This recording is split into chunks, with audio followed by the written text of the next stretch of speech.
Nous allons vous montrer comment utiliser l'antenne déportée iLock en cas de dépannage. Dans quel cas on utilise l'antenne déportée? Dans le cas où vous avez quelqu'un qui vous a détérioré une antenne. Donc l'antenne, si elle est détériorée, elle n'a aucune incidence sur l'électronique qui est embarquée, puisque l'électronique d'un cylindre iLock se trouve à l'intérieur du stateur.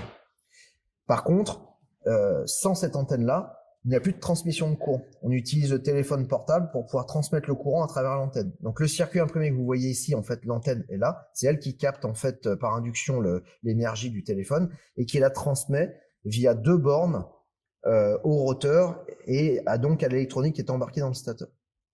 Donc si l'antenne est cassée, vous ne pourrez évidemment plus ouvrir parce que vous n'aurez plus aucune réaction.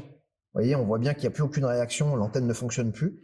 Donc le seul moyen, c'est d'utiliser l'antenne déportée. L'antenne déportée, en fait, c'est ni plus ni moins qu'une antenne iLock avec un montage qu'on a fait à l'intérieur, qui permet, en fait, en se positionnant sur les 2 picots d'alimentation du rotor qu'on voit ici, si vous regardez, on voit bien les 2 bornes d'alimentation du condensateur à l'intérieur.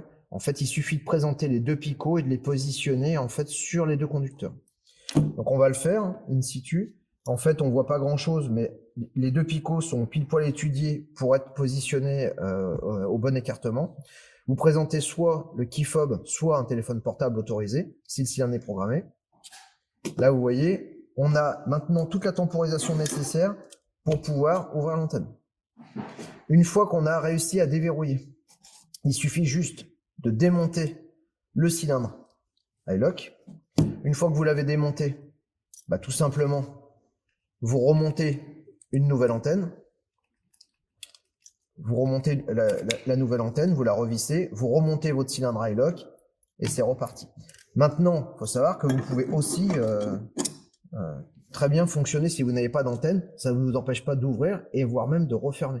On fait la manipulation dans l'autre sens. Je repositionne mon antenne déportée, je repositionne mon key fob. J'ai une temporisation d'à peu près 10 secondes pour pouvoir ouvrir. Et vous voyez bien, je n'ai pas besoin de laisser l'antenne en permanence connectée pour que ça puisse fonctionner.